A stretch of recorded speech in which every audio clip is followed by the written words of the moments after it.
সন্ধ্যা 7:30 রংপুরের বেগম রোকেয়া বিশ্ববিদ্যালয় যখন জুলাই বিপ্লবের শহীদদের স্মৃতিতে আচ্ছন্ন, ঠিক তখনই পুরো ক্যাম্পাস প্রকম্পিত হলো এক নজিরবিহীন প্রতিরোধের হুঙ্কারে।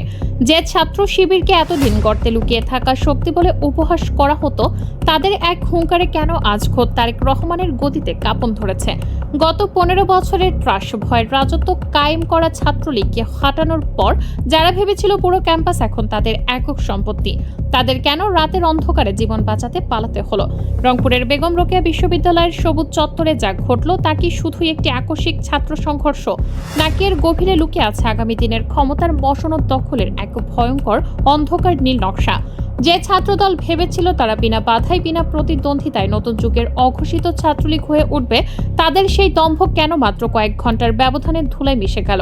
এই চাঞ্চল্যকর প্রশ্নের উত্তর খুঁজতে গিয়ে আমাদের অনুসন্ধানে এমন কিছু তথ্য বেরিয়ে এসেছে যা দেশের বাঘা বাঘা রাজনৈতিক বিশ্লেষকদেরও চমকে দিয়েছে। খোদ প্রশাসনের নাকের ডগায় কিভাবে জন্ম নিচ্ছিল নতুন এক মাফিয়া চক্র, আজ আমরা উন্মোচন করছি 5ই আগস্ট পরবর্তী ক্যাম্পাস রাজনীতির সবচেয়ে চাঞ্চল্যকর এই অধ্যায়। চোখ রাখুন স্ক্রিনে। বেগম রোকেয়া বিশ্ববিদ্যালয়ের ঐতিহাসিক স্বাধীনতা স্মারক মাঠে ইসলামী ছাত্র শিবির আয়োজন করেছিল এক বিশেষ প্রামাণ্যচিত্র ও আলোকচিত্র প্রদর্শনী, যার গালভরার নাম দেওয়া হয়েছিল জুলুমের বিরুদ্ধে জুলাই। জুলাই বিপ্লবের শহীদদের স্মৃতি এবং সাধারণ শিক্ষার্থীদের বীরত্ব গাথা দেখতে যখন মাঠ কানায় কানায় পূর্ণ, তখন চারপাশের পরিবেশ ছিল একেবারেই শান্ত গাম্ভীর্যপূর্ণ, কিন্তু পর্দার আড়ালে চলছিল ভিন্ন এক হিসাব। প্রদর্শনীর একটি নির্দিষ্ট ব্যানারে হঠাৎ করেই চোখ আটকে যায় বিশ্ববিদ্যালয় শাখা ছাত্রদলের নেতাদের। জুডিশিয়াল কিলিং বা বিচারিক হত্যাকাণ্ড শিরোনামের সেই ব্যানারে ফাঁসির দণ্ডপ্রাপ্ত সালাউদ্দিন কাদের চৌধুরীর পাশাপাশি ছিল আল্লামা দেলোয়ার হোসেন সাইদি, মতিউর রহমান নিজামী, আলী আহসান মোহাম্মদ মুজাহিদ এবং মীর কাশেম আলীর ছবি। আর এই একটি সাধারণ ব্যানারকেই কেন্দ্র করে শুরু হয় উত্তেজনার পারদ। প্রশ্ন জাগে যে নেতারা জুলাই বিপ্লবে কাঁধে কাঁধ মিলিয়ে লড়াই করলো, তারা কেন একটি ছবি দেখে এতটা অসহিষ্ণু হয়ে উঠল? ছাত্র দলের নেতাকর্মীরা বিশাল এক সশস্ত্র মহড়া নিয়ে সেখানে চড়াও হয় এবং পেশি শক্তি প্রয়োগ করে ব্যানারটি সরিয়ে ফেলার আলটিমেটাম দেয়। প্রথমে শুরু হয় তীব্র বাকবিতণ্ডা, কিন্তু এখানেই শেষ নয়। কোনো ধরনের যৌক্তিক উস্কানি ছাড়াই শাখা ছাত্র দলের ক্যাডাররা চরম ঔদ্ধত্য দেখিয়ে প্রদর্শনীর আয়োজক শিবিরের এক কর্মীর ওপর অতর্কিতে কিলঘুষি নিয়ে ঝাঁপিয়ে পড়ে। চোখের পলকে ক্যাম্পাসের গাছের ডাল ভেঙে আশপাশে থাকা প্লাস্টিক ও স্টিলের চেয়ার তুলে নিয়ে তারা যেভাবে পৈশাচিক হামলা চালায় তা সাধারণ শিক্ষার্থীদের মনে করিয়ে দেয় সদ্য বিদায় নেওয়া এক স্বৈরাচারী ছাত্র সংগঠনের ভয়াল রূপ। ছাত্র দলের স্টাম্পের নির্মম আঘাতে মুহূর্তের মধ্যে রক্তাক্ত হয়ে মাটিতে লুটিয়ে পড়েন বিশ্ববিদ্যালয় শাখা শিবিরের জনপ্রিয় নেতা মেহেদী হাসান। হুট করে চালানো এই কাপুরুষোচিত হামলায় ইটের আঘাত আর লাঠি পেটায় গুরুতর আহত হন অন্তত 5 জন নিরীহ কর্মী। সাধারণ ছাত্ররা যখন স্তব্ধ হয়ে এই বীভৎস দৃশ্য দেখছিল, তখন তাদের মনে একটাই প্রশ্ন, তবে কি স্বৈরাচার কেবল তার পোশাক আর নাম বদলেছে? পরিস্থিতি যখন নিয়ন্ত্রণের সম্পূর্ণ বাইরে চলে যাচ্ছে, ঠিক তখনই বিশ্ববিদ্যালয়ের প্রক্টর ডক্টর ফেরদৌস রহমান ছুটে আসেন দুই পক্ষকে শান্ত করতে। তিনি আপ্রাণ চেষ্টা করছিলেন একটি ভয়াবহ রক্তক্ষয়ী সংঘাত এড়াতে। ঘটনার মোড় ঘুরতে শুরু করে তখনই চরম তাণ্ডব চালানোর উন্মত্ত নেশায় শাখা ছাত্র দলের প্রচার সম্পাদক মাসুদ রানা বস্তা ভর্তি ভাঙা ইটের স্তূপ নিয়ে যেখানে হাজির হয়। কোনো কিছুর তোয়াক্কা না করে খোদ প্রশাসনের কর্তব্য ব্যক্তিত্বের সামনেই সে বস্তা থেকে ইট তুলে সোজাসুজি শিবির নেতাকর্মীদের লক্ষ্য করে বৃষ্টির মতো ছুটতে শুরু করে। তারা ভেবেছিল অতীতের মতো এবারও প্রতিপক্ষ ভয় পেয়ে লেজ গুটিয়ে পিছু হটবে। তারা ভেবেছিল সাধারণ শিক্ষার্থীরা প্রাণ ভয়ে আবাসিক হল বা নিরাপদ আশ্রয় পালাবে, কিন্তু তারা সময়ের একটি বিরাট সমীকরণ মেলাতে চরম ভুল করেছিল। 24-এর রক্তাক্ত বিপ্লব পার করা এই জেনজি প্রজন্ম আর কাউকে ভয় পায় না।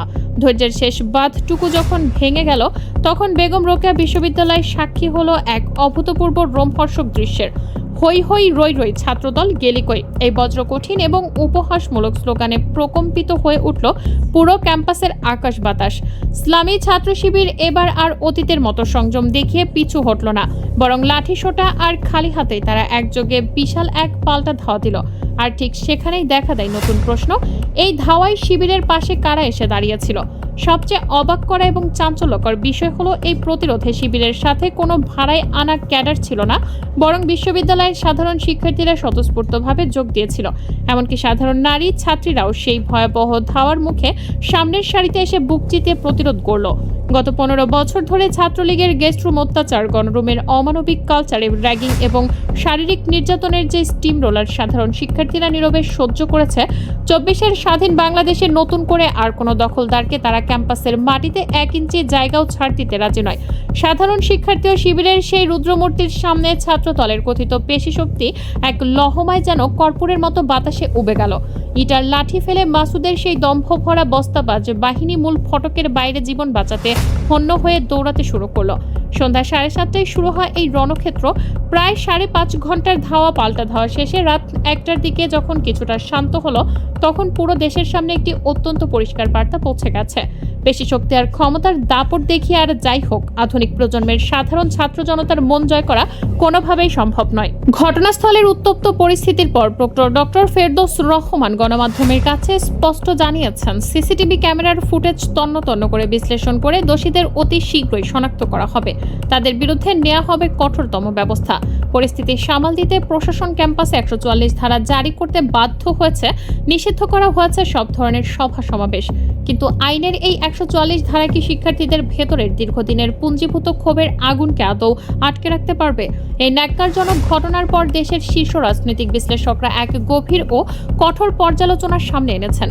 গত 15 বছর ধরে ছাত্রলীগের ফেলে যাওয়া বিশাল শূন্যস্থানে ছাত্রদল যেভাবে একক আধিপত্য, ভয়ভীতি প্রদর্শন ও চাঁদাবাজির নতুন সাম্রাজ্য গড়তে চাইছে, তা কি তাদের নিজেদেরই রাজনৈতিক আত্মহত্যার শামিল নয়?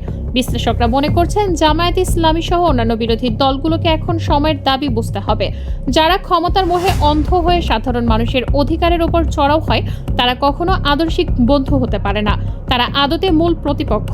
বাংলাদেশের বর্তমান রাজনৈতিক ময়দানে টিকে থাকতে হলে এখন আর শুধু মার খেয়ে অহিংসায় বুলি আউড়ে কান্নাকাটি করার কোনো সুযোগ নেই।